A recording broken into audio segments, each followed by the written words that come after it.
So let us discuss the problems that I have shared in our Telegram group.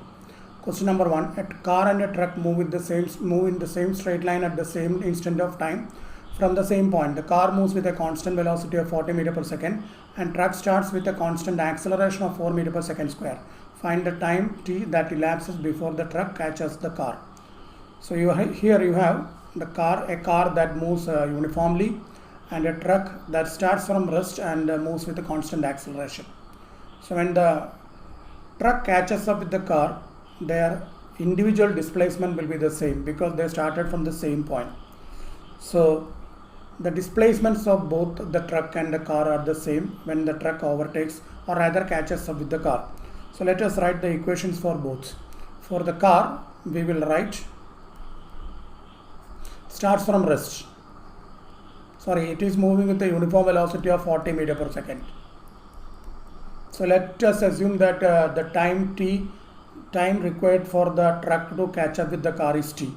Then the distance traveled by the car during this time is 40 into t. Now what about the truck?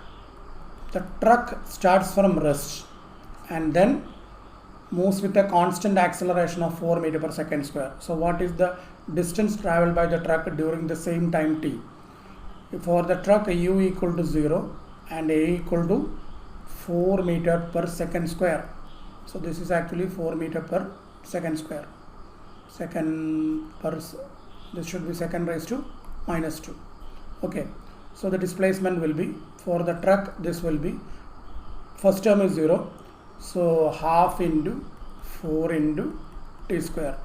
So this is equal to, the distance traveled by the truck will be equal to 2t square. Now when the truck, as I told you a little earlier, when the truck overtakes the car or catch up with the car, the displacements are the same. So you can write displacement of the car equal to displacement of the truck. So 40t equal to 2t square, or 2t equal to 40 and t equal to 20 seconds. This is actually a very simple problem. Okay, right. Now this is our second problem. A driver traveling at 36 km per hour sees the light turn red at the intersection and applies brakes. If his reaction time is 0.5 seconds and the car can decelerate at 3 meter per second square, find the stopping distance of the car. So this is a common sight. When people reach an intersection, they try to cross the junction before the signal turns red. Here our driver, he has seen the red light at the junction and immediately applied the brakes. Before he did not try to cross the junction before the lights turned red. So once he saw the lights turn red, he applied the brakes. But the thing is, he requires some time for the brake pedal to be applied or the brake pedal to be pressed after seeing the red signal, and that time required for him to press the brake pedal after seeing the red signal is called his reaction time. And according to our problem, his reaction time is 0.5 seconds. So this is his reaction time. So his reaction time according to the problem is 0.5 seconds. This is his reaction time. So then the question is, then how much distance the vehicle will travel before coming to rest? So here we have to solve the problem by two different steps. That is, first, once he saw the red light, he applied the brake, but it requires 0.5 seconds for him to apply the brakes after seeing the red signal. During this time, the vehicle will travel a certain distance with a constant velocity of 36 km per hour. We have to calculate that distance first. So we will write u equal to 36 km per hour, which is 36 into 5 by 18 equal to 10 meter per second. You know, to convert from kilometer per hour to meter per second, you have to multiply with 5 by 18. So this is 10 meter per second. Once you apply the brakes, the vehicle decelerates and the retardation is given as 3 meter per second square. So the retardation is 3 meter per second square. Then it will travel for then it will cover a certain distance. So we have to calculate that distance. So before that, we will calculate the distance traveled by the car here. Once before he applied the brakes, the car was traveling at 10 meter per second. Then for how long it will travel with this 10 meter per second? For 0.5 seconds, which is his reaction time. So the distance travel before he applied the brakes after watching the red signal is 10 into 0.5, which is equal to 5 meter. So this is the distance covered by the car before the driver pressed the brake pedal after seeing the red signal. Now the car begins to retard and it will come to a halt, which final velocity is 0, and the initial velocity at the time of applying the brakes, the car was traveling at a speed of 10 meter per second. So we have to find the distance travel, or v square equal to u square plus 2as. So 0 square equal to 10 square minus, because you are applying the brakes, this vehicle is retarding, 2 into 3 into s. So this is equal to 6s equal to 100. So s is equal to 100 by 6, which is 16.6 meter. So this is your second, this is the distance travel after the brakes have been applied, and this was the distance before the brakes were applied. So the total distance traveled by the car will be s1 plus s2, which is equal to 16.6 plus 5, that is equal to 21.6 meter. That is our final answer. Okay, hope you have understood. Now let us go to the next one. Cars traveling towards each other on a straight road with velocities 10 meter per second and 12 meter per second respectively. When they are 150 meter apart, both the drivers apply their brakes and each car decelerates at 2 meter per second square until both stop. How far apart will they be when they have both come to a stop? This problem can be done in different ways. You can calculate the stopping distance of either car, or use the concept of relative velocity. So we will calculate the distance traveled by each car before it stops. So let us take the first one. First car. For the first car, the velocity is given as 10 meter per second. Then the retardation is 2 meter per second square, and the final velocity is of course 0. So let us use the formula v square equal to u square minus 2as. So this will be equal to 0 square equal to 100 minus 4s, and therefore s1 equal to 25 meter. So that is the distance traveled by the first car, 25 meter. Now let us look at the second car. For it, u equal to 12 meter per second. Then a equal to retardation is 2 meter per second square itself. Then final velocity for that car is also equal to 0. So write v square equal to u square minus 2as. V square equal to u square minus 2as. So s2 equal to u square by 2a, which is 144 divided by 4, that is equal to 36 meters. So total distance traveled by both the cars will be s is equal to s1 plus s2, which is equal to 36 plus 25, which is equal to 81 meter. Now what was the original separation between them? 150 meter. So the present separation between them, s dash, will be 150 minus 81, which is equal to this is actually 36 plus 25 is 61, not 81. We have made a mistake here. This is 61 meter. So let me correct this. I should write here also 61. So 150 minus 61 is 89 meters. So that is the present separation between the two cars. I told you this problem can be attempted by using the concept of relative velocity also. You please try to solve this problem by the concept of relative velocity. Number 4, a balloon is going up with a uniform speed of 29.4 meter per second. It was at a height of 78.4 meter from the ground when a stone was dropped from its basket. Find the time taken by the stone to reach the ground. So in yesterday's class, I have given you some rules for solving problems based on motion under gravity. So there I told you that generally we'll take the direction of the initial velocity as the positive direction, and all vector quantities having the direction of initial velocity will be treated as positive, and all having opposite direction are considered as negative. So let us apply those rules here. The balloon is going up, so your initial velocity is upward direction. So the positive direction is the upward direction. So u equal to 29.4 meter per second.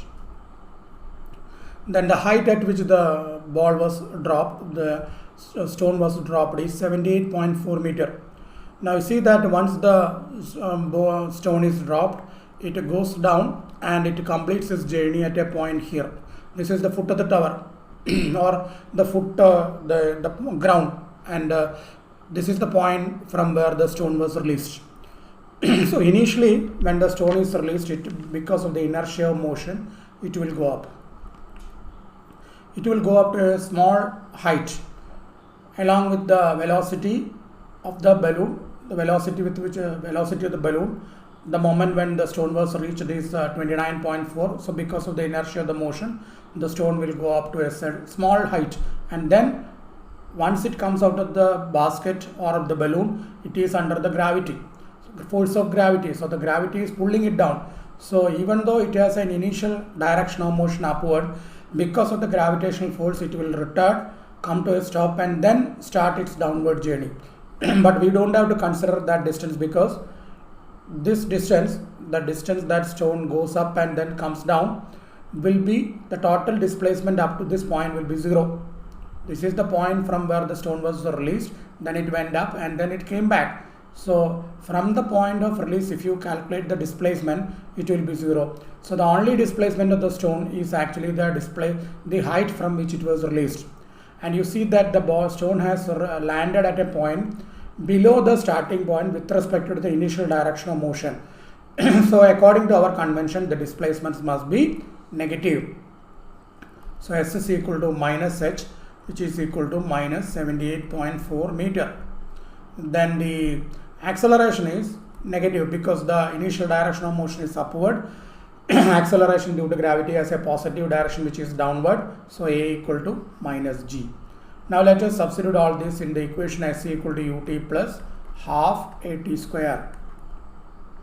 So minus 78.4 equal to 29.4 into t minus half into 9.8 into t square. Now let us divide both sides with the 9.8. So this is equal to 8. This is minus 8 equal to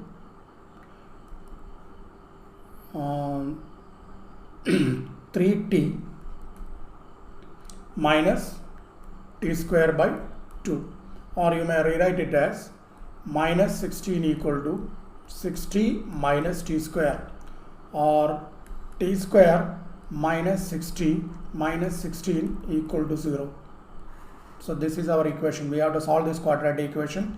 So t equal to minus b minus b, which is 6 plus or minus root of b square minus 4ac, 36 plus 64 divided by 2a. So this is equal to root 100 is 10. So 6 plus 10 by 2 or 6 minus 10 by 2. So this is either 16 by 2 is 8. So this is either 8 or minus 2. Now you know that the time can never be negative. So the time required for the stone to reach the ground is 8 seconds. So our answer is 8 seconds. So problem number 5, a car accelerates from rest at a constant rate alpha for some time, after which it decelerates at a constant rate beta to come to rest. If the total time elapsed is t seconds, evaluate the maximum velocity reached and total distance traveled. So let us start with the first part of the journey, which is with the uniform acceleration. So starts from rest, so u equal to 0, accelerates for certain time with acceleration alpha. So let the time for which it accelerates be t1. Then let us calculate the final velocity, v equal to u plus at. So let us call the final velocity as x. So x equal to 0 plus alpha t1, or t1 equal to x by alpha. This is for the first part of the journey. Now for the second part, the initial velocity is x, so u equal to x, and the final velocity is 0 because it comes to rest, so v equal to 0. Let the time of journey for the second part be t2, and the retardation is a equal to beta. So let us again write the equation, v equal to u plus at, or rather u minus at. This time it is retarding, therefore we will write u minus at. So 0 equal to x minus beta into t2, and therefore t2 will be x by beta. So we have now two values for the time. The first one is x by alpha and the second one is x by beta. So for a time t1 equal to x by alpha, it was accelerating, and for a time t2 equal to x by beta, so it was retarding. So what is the total time of journey? T equal to t1 plus t2, which is x by alpha plus x by beta. So let us take alpha beta as the LCM. So alpha beta, this is equal to x into alpha plus beta. So let us cross multiply and rearrange. We will get x equal to alpha beta into t divided by alpha plus beta. So this is the maximum velocity attained by the car. Alpha beta t divided by alpha plus beta. Okay, now the second part of the problem, we are required to find the total distance traveled. So let us draw the corresponding velocity time graph for this journey. So for the starts from rest, so let us draw a velocity time graph.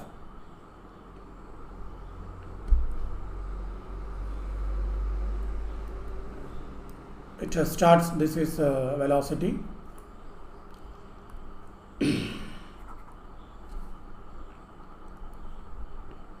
and this is time. Starts from rest and accelerates for certain time with alpha, then retards and comes to rest with the retardation beta, and this is the maximum velocity attained, which is equal to x. Now this is the velocity time graph. Now you know that the area under the velocity time graph is the displacement. So all we have to do is to calculate the area under the velocity time graph. So you know that the area of the triangle is half into BH. So this is equal to half into, what is the value of the height, which is equal to x. X is, we have already calculated, alpha beta into t divided by alpha plus beta. And this is the total time for which the body was traveling, which is also equal to t. So the final answer will be, the distance traveled will be equal to half into alpha beta t square divided by alpha plus beta. So that is the total distance traveled by the body. Clear? Okay. This is our sixth problem. This is an interesting one. A truck traveling along a straight road at a constant speed of 72 km per hour passes a car at a time t equal to 0, moving much slower. At the instant the truck passes the car starts accelerating at a constant 1 meter per second square and overtake the truck 0.6 km further down the road from where the car moves uniformly. Find the distance between them at a time t equal to 50 seconds. So this is a very interesting question. See, the question is like this. You have a car you have a truck which was traveling along a straight road at a constant speed of 72 km per hour. So this is your truck. It was traveling at a constant speed, and at a particular instant it overtook a car. So imagine that this is your car and this is your truck. Then the moment the car, then it continued to travel with the same speed, 72 km per hour. The moment the truck overtook the car driver started accelerating, and after traveling a distance of 0.6 kilometer, which is 600 meter, we will write it in meter. So this is 600 meter. The car overtook the truck. So then now they are together. Then the car continued to travel with a uniform speed. Then what is the distance between them at time t equal to 50 seconds? Remember, they started at time t equal to when the truck crossed the car, overtook the car, the time was t equal to 0. Then we have to find the separation between them at time t equal to 50 seconds. So this truck continues to travel and the car also continues to travel. So at t equal to 50 seconds, we have to calculate the separation between them. So this problem is actually a very good one. So let us write whatever are given here. So the initial speed of the truck is 72 km per hour. It's not initial speed, it is its constant speed, which is 72 into 5 by 18. So this is 72 into 5 by 18, which is 20 meter per second. So the truck is traveling with 20 meter per second. Then we have to find the distance traveled by the car during or the time required for the car to overtake the truck from here. This is the moment when the truck overtook the car and it continued to travel with the same speed, and the car driver accelerated and caught up with the truck after covering 600 meters from this point. So what I am going to calculate is the time required for the car to cover this 600 meter distance. See, at the same time the truck was also traveling. So even if we calculate the time required for the truck to cover 600 meters, that will be the same as the time required for the car to overtake the truck, because the distance is the same. So let us calculate the time required for the truck to overtake the car. How much time, truck to travel a distance of 600 meters, and that is the same time in which the car covers 600 meters and overtakes the truck. So let us calculate that time, which is equal to say uniform motion. So distance by velocity, 600 by 20. This is 30 seconds. Remember, this is the time for which the truck has been traveling, and in the same time the car accelerates uniformly and overtakes the truck. So we got the time. Now what we want to calculate is the velocity of the car, or rather the initial velocity of the car when the truck overtook it first at t equal to 0. This is the point where the truck overtook the car first. So we have to calculate the speed with which the car was traveling at that moment. For that we will use the formula S equal to ut plus half at square. So we know the distance covered from here to here is 600. So 600 equal to u into 30 seconds is the time took for the car to overtake the truck, plus half into, and accelerating at, what was the acceleration of the car? The acceleration of the car is given as 1 meter per second square. So let us substitute that value here. 1 into t square. T is 30 seconds, so this is 900 meter per second square. 900 second square. Now let us simplify this. This is equal to 30u equal to 600 minus 450. This is actually 450, 900 by 2. So u equal to 150 by 30, which is equal to 5 meter per second. So at the moment when the truck overtook the car first, the car was traveling at 5 meter per second. Now we will calculate the velocity of the car when it overtakes the truck.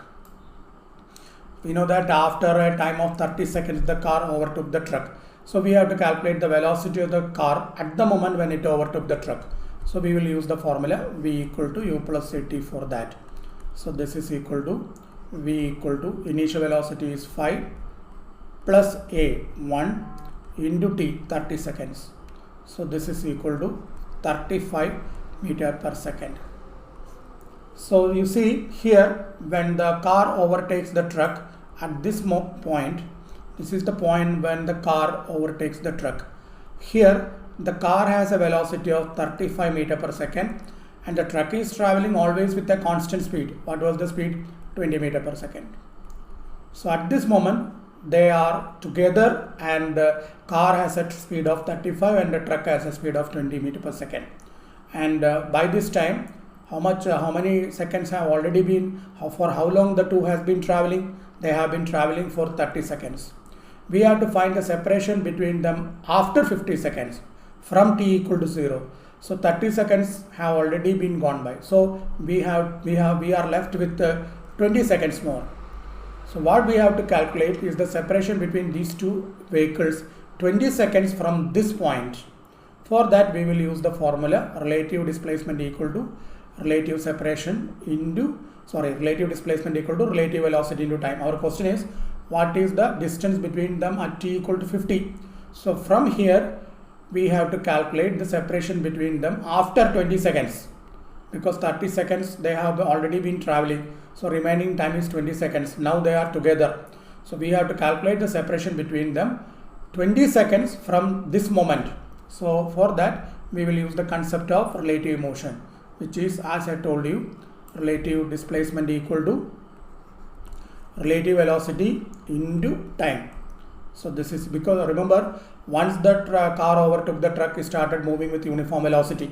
So this is equal to 35 minus 20, they are traveling the same direction, into 20.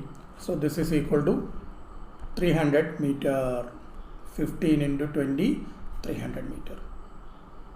Hope it is clear for you. The moment the car overtook the truck, the car started moving with you. At that moment it had a velocity, so it stopped accelerating. From there onwards, its motion is with the uniform velocity, uniform motion. The truck is already traveling with the uniform velocity. So relative displacement will be equal to relative velocity into time. And we have only 20 seconds further remaining, because already 30 seconds, they had been traveling for already 30 seconds. Okay.